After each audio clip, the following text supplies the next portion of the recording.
दोस्तों नमस्कार, मैं दितेश आप सबका स्वागत करता हूं मेरे चैनल पे। आज हम लोग हैं करेले के खेत में और हमारा जो करेला है वो स्टार्टिंग होना शुरू हो गया है। कहीं कहीं पे आप देख रहे होंगे ऐसे फ्रूट्स आ रहे हैं। 10 दिन में ये रेडी हो जाएगा, मैच्योर हो जाएगा और बाज़ार जाने को तैयार हो जाएगा। 2 वैरायटी लगी हुई है, एक BASF का रैपिड और दूसरा VNR का NT 77। दोनों के बारे में इसी वीडियो में बताएंगे। आप लोग बने रहिएगा, पूरा वीडियो देखिएगा। उम्मीद करता हूं कि बहुत अच्छा कुछ निकल के आएगा सामने। एक चीज़ और मैं आपको दिखाऊं कि ऊपर में भी हमने एक पतला धागा बांधा हुआ है और बीच बीच में बांस लगाए हुए हैं। आप लोग ऐसे देख पा रहे होंगे क्योंकि एक हवा चल रही है। ये वीडियो बनाने का कारण ये था कि केले के पत्ते देखिए, वो जो हिल रहा है ना, इससे आप अंदाज़ा लगा सकते हैं कि हवा का जो बहाव है वो थोड़ा तेज़ है। अगर बीच में ऐसे बांस नहीं लगाएंगे और एक मचान ऐसे गिरा तो पूरा का पूरा खेत गिर सकता है। इसलिए इसको बहुत स्टैकिंग मजबूत देने की ज़रूरत है। अब स्टैकिंग देने की क्यों ज़रूरत है, इसके पीछे भी मैं लॉजिक बताऊं कि अभी ये जो नार आप देख रहे होंगे, अगर ये ऊपर नहीं जाते तो कहाँ जाते, वो नीचे भर जाता पूरा। आप चलते कैसे खेत में। दूसरा, अभी जब इसमें पिकिंग का टाइम आएगा, हार्वेस्टिंग का, तो ईजी हो जाएगा ऐसे हार्वेस्ट करना, तोड़ना फसल को। जहाँ जहाँ पे फल लटके हुए हैं उसको तोड़ना ईजी हो जाएगा। तो इसलिए इसको स्टैकिंग देना ज़रूरी है। अब एक बीच में हम लोग ने ऐसा एक मचान बनाया है। अभी पौधे इस पे चले जाएगा, उसके बाद वाले में फिर खाली है, फिर उसके बाद वाले में ऐसे ही मचान है, फिर उसके बाद वाले में खाली है। ये इसलिए कि अब ये नार बढ़ते बढ़ते अब इसमें आने लगेंगे। तो ये दोनों नार ऐसे होगा, बीच वाला लाइन खाली। अगर कल को स्प्रे करना हो तो वहाँ से नोजल डाल करके स्प्रे कर सकते हैं ऐसे ऊपर से। अब आते हैं हम लोग बेसिक पे कि बीज लगा या पौधा। तो सबसे पहले देखिए, ये लगा था, थोड़ा सा ठंड था उस समय मौसम। आप लोग देख रहे होंगे कि अभी इसमें फ्रूटिंग स्टेज है। इसका मतलब आज से 60 दिन पीछे चले जाइए आप। आज हो गया 16 मार्च 2026। आप आज से 2 महीने पीछे जाएंगे तो जनवरी रहा होगा। जनवरी में ठंड कितनी रही होगी, उस ठंड में इसको डायरेक्ट सोइंग करेंगे तो एक भी बीज जर्मिनेशन नहीं होगा। तो इसको बीज लगाने से पहले पौधा तैयार किया गया। पौधा तैयार करने के लिए घर में नर्सरी बनाई गई, नर्सरी में पौधा तैयार किया गया, या फिर डायरेक्ट नर्सरी से आप पौधा तैयार मिल जाता है, वो लगा सकते हैं। उसको लगाने के बाद में जैसे मल्चिंग ड्रिप तो आप लगा चुके, बहुत सारा वीडियो मैंने बनाया है, वो भी देख सकते हैं आप जा करके कैसे तैयार करते हैं खेत। इसके बाद आपने मल्चिंग ड्रिप लगा लिया, पौधा लगा लिया, अब ये तैयार होने लगा। ठंड में इसको बचा के यहाँ तक लाए कैसे, कि ताकि ये अर्ली फ्रूट मिले। बहुत लोग लगाए तो हैं लेकिन अभी फ्लावरिंग चालू हुई है। इसमें देखेंगे तो अब फ्रूटिंग चालू हो गया, ये भर जाएगा। इसके बाद जो वीडियो बनाएंगे ना हम लोग, एकदम पूरा भरा भरा दिखेगा आपको, पूरा फ्रूट से लदा हुआ। तीसरे पॉइंट पे आते हैं हम लोग कि मल्चिंग ड्रिप आपने सब लगा लिया। हवा का बहाव आप लोग फील कर रहे होंगे कि ये पूरा जब धक्का पड़ रहा है ना, तो ऐसा लग रहा है कि मेरे ऊपर आ जाएगा। तो जब इस पे पौधा आपने तैयार कर लिया तो इसको रख रखाव कैसे करें, तो उसके लिए ना आप 2-4 खाद नोट कर लीजिए कि गर्मी में आप जो स्प्रे करेंगे वो अलग रहेगा, ठंडी में जो स्प्रे करेंगे वो अलग रहेगा। हम लोग सल्फ़र का स्प्रे करते हैं ताकि पौधा अपना स्वास्थ्य को देखते हुए गर्म रहे।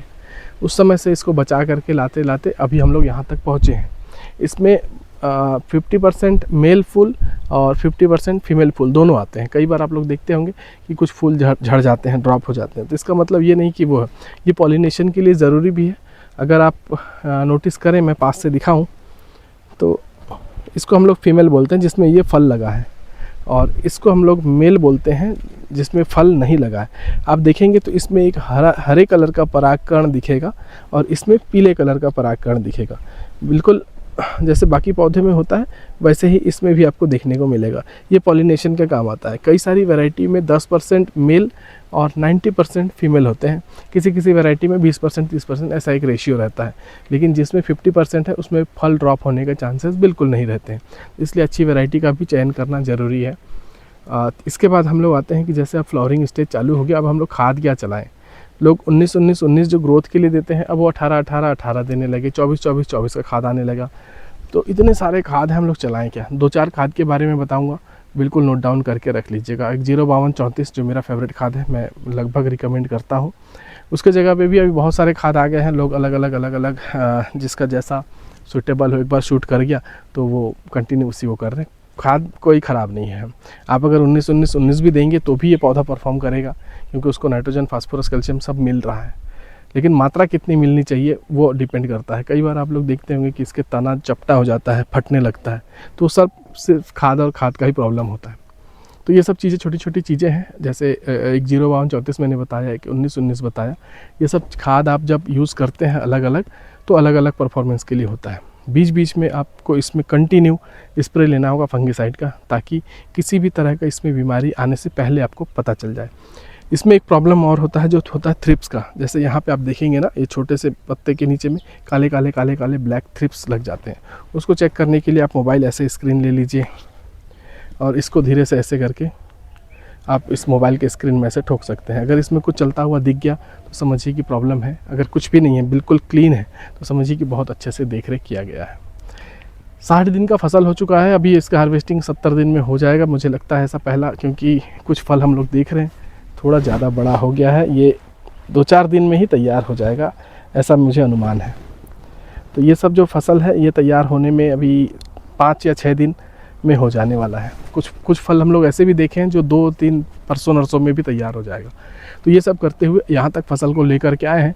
अभी हम लोग इसको बाज़ार में लेके जाएंगे। तो सबसे पहले आप ये ध्यान दीजिए कि जब आप खेती करते हैं तो 10 डिसमिल 20 डिसमिल में करते हैं तो आपको बाज़ार का इशू आता है कि इसको लेकर के कहाँ सेल करें। तो इसके लिए सबसे पहले मंडी ढूंढिए और इतना माल तैयार करिए। अगर पास में मंडी है तो 10-20 डिसमिल चल जाता है। अगर मंडी नहीं है, सब्जी मंडी, तो कम से कम एक पिकअप माल आपको तैयार करना चाहिए, ताकि वो जब आप उसको बाज़ार में भेजते हैं या व्यापारी आते हैं लेने तो उनका गाड़ी भर सके। तो ये 2 चीज़ें आपको ध्यान देनी है। खाद के बारे में मैंने आपको बता दिया। पौधा तैयार करते समय जो कुछ चीज़ें ध्यान रखनी है कि ये जो स्टैकिंग बांधते हैं इसको खूंटा कम से कम 10 फीट का हाइट हो और एक खूंटे से एक खूंटे का जो दूरी है वो 7 से 8 फीट होना चाहिए हाई यील्ड में।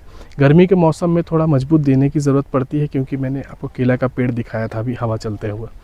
तो ये सब जब आप मैनेजमेंट अच्छा से कर लेते हैं तो हार्वेस्टिंग भी अच्छी होती है, प्रोडक्ट आपका अच्छा निकलेगा, सीधा निकलेगा, शाइनिंग अच्छी रहेगी, कलर अच्छा रहेगा।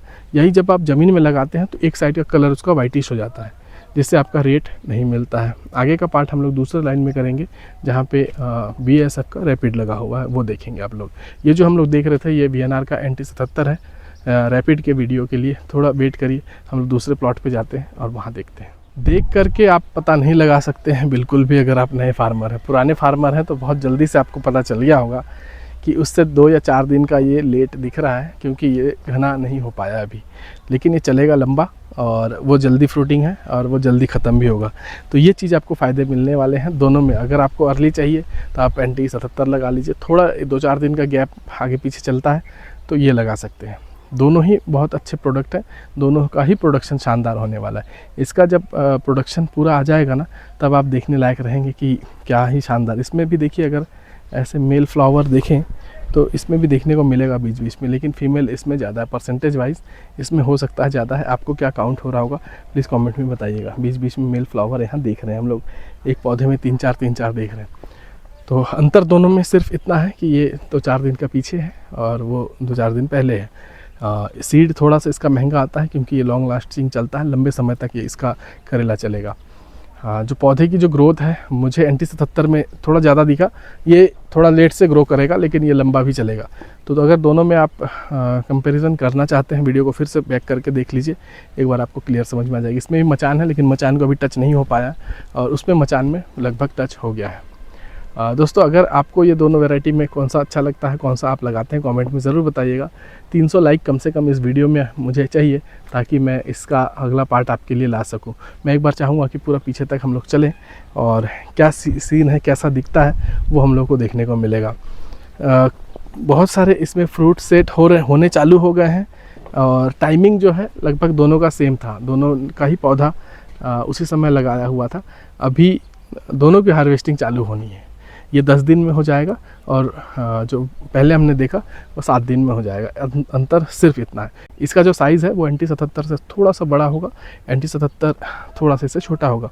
ग्रीनिश लगभग दोनों में सेम है। एक ख़ास बात इसमें और है कि इसका जो ट्रांसपोर्टेशन है वो बहुत अच्छा है। इसमें पानी वाला समस्या नहीं है। क्या होता है कि जब वो दबाव पड़ता है तो करेले में एक पानी आ जाता है, वो इसमें नहीं मिलेगा। तो ये सब चीज़ें छोटी छोटी चीज़ें हैं, आप लोग ध्यान दे करके लगाइएगा। मल्चिंग ड्रिप में अभी भी खेती नहीं करते हैं तो मल्चिंग ड्रिप में आइए, बहुत ज़रूरी है, क्योंकि इसके बिना हल नहीं है। देखिए इसमें कितना कैपिटल लगाया गया है ताकि इसका अच्छे से केयरटेक किया जा सके। अभी इसमें खूंटा, रस्सी, तार सब कुछ लगाए हैं तब जाके इसकी जो हार्वेस्टिंग का मज़ा है ना वो मिलने वाला है। अब आप सोच रहे हैं कि इसको ज़मीन पे लगाऊं और एक एक झुक झुक के तोड़ूं, तो आप जिसमें से चल के जाएंगे वो पूरे पौधे नष्ट होने वाले हैं। 12 से 13 पिकअप के तोड़ाई के बाद आप नहीं ले सकते। इसमें कम से कम 100 तोड़ाई आराम से लिया जा सकता है अगर थोड़ा सा फार्मर एजुकेटेड है। ये अभी चलेगा, चलते चलते सीधा मुझे लगता है कम से कम 6 महीने तक इसकी फ्रूटिंग बहुत इजीली आप ले सकते हैं। 6 महीना में 180 दिन होता है, अगर हर तीसरे दिन भी तोड़े तो आप एक एवरेज लगा लीजिए कि कितनी तोड़ाई इसकी होनी चाहिए। दोस्तों ये वीडियो मुझे लगता है आपके काम की हो सकती है। अगर आपको थोड़ा मोड़ा कुछ और समझना है तो कमेंट में बताइएगा। किस टॉपिक पे आपको वीडियो देखना चाहते हैं वो भी बताइए। अगर आप फार्मर हैं और आपके खेत का वीडियो आप चाहते हैं कि हमारे चैनल पे आए, आप कुछ अच्छा करना चाहते हैं, कुछ अच्छा दिखाना चाहते हैं हमारे व्यूवर्स को, तो ज़रूर बताइएगा, कमेंट में बताइएगा। मेरा व्हाट्सअप नंबर शो हो रहा होगा, उस पर डाल दीजिएगा कि आप क्या उगाए हैं, कहाँ से हैं और आपका लोकेशन। मैं विज़िट करूँगा आपके खेत में और ऐसी वीडियोस आते रहेंगे। दोस्तों वीडियो देखने के लिए बहुत बहुत धन्यवाद। पहली बार देख रहे हैं सब्सक्राइब कीजिए, वीडियो पसंद आए तो लाइक कीजिए।